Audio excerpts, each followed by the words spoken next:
How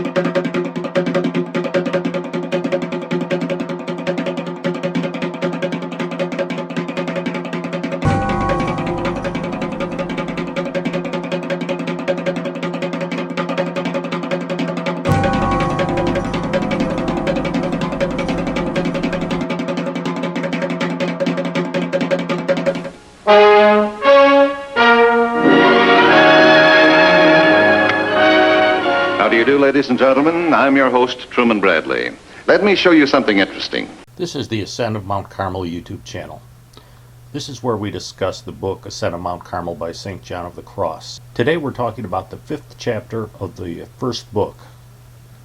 This chapter demonstrates, through Scripture, how it's necessary for the soul to journey to God through a dark night, as we have discussed, consists of the mortification of the desire for all worldly things. That is the theme of our story.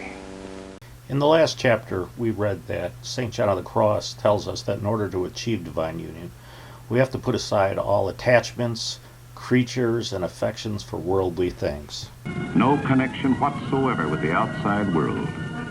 According to St. John of the Cross, it's extreme ignorance for a person to think that he will be able to achieve divine union with God if he doesn't first eliminate the desire of all things, both natural and supernatural, because there's the greatest possible distance between these things, especially the worldly things which are mundane, and the awesomeness of God.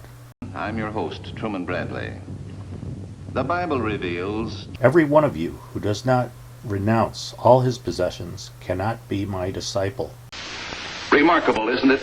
Jesus taught contempt for all creatures and attachments and affections for worldly things, so that we might receive the Spirit of God as a reward.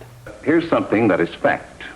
In the book of Exodus, God didn't give the Israelites the heavenly food, manna, until the earthly food that they had run out. This shows us that first we have to not cling to the things of this world so that God can give us more heavenly consolations. Anyone who finds delight in the food of this earth cannot find delight in the food of the divine Spirit. The Israelites quickly started taking the heavenly food, manna, for granted. Then they started developing a taste for more earthly foods like quail and meat. The Bible reveals The riffraff among them were so greedy for meat that even the Israelites lamented again, "If only we had meat for food."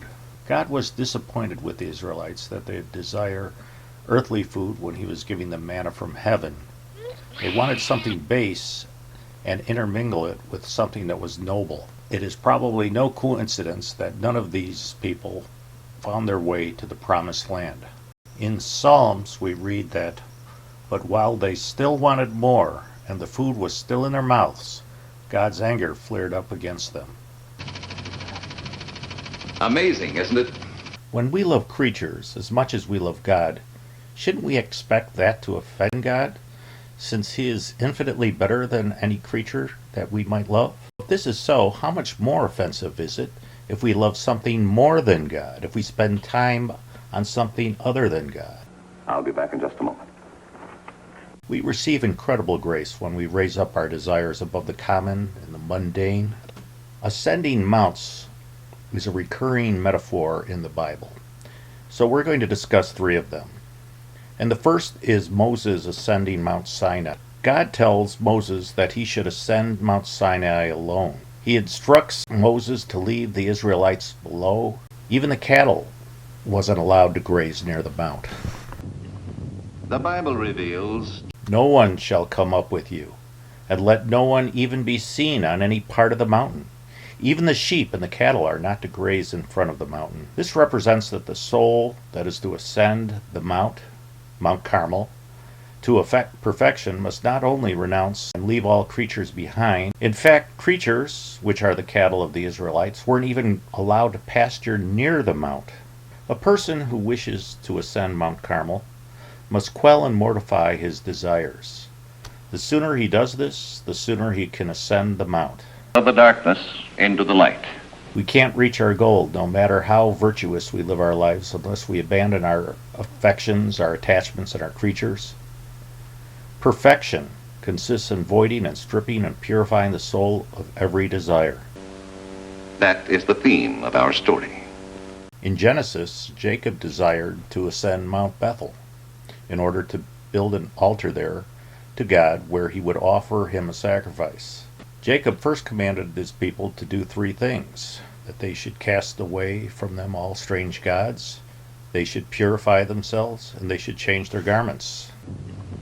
The Bible reveals Jacob told his household and all who were with him, "Get rid of the foreign gods among you, then purify yourselves and change your clothes." The instructions by Jacob represent what we must do to ascend Mount Carmel. First, we must cast away all strange gods. Well, this represents the creatures, attachments, and affections that we have for worldly things.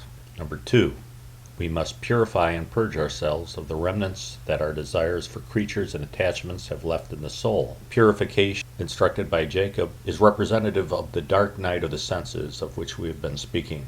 We must habitually deny those. Number three, in order to ascend Mount Carmel, we must change our garments, which through the observance of those first 2 points that we just mentioned, God will change us, giving us a new understanding of his ways and a new and deeper love of him after our desires have been stripped away.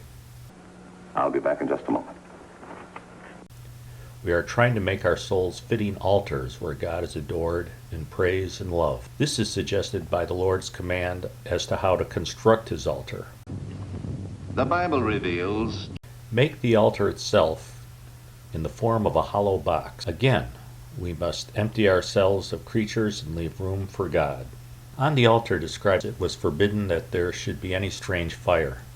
This was so important that God punished Aaron's sons with death when they offered strange fire on the Lord's altar. If the soul is to be a worthy altar, no other love may be mingled with it. God does not permit any other thing to dwell together with him on his altar or in his ark.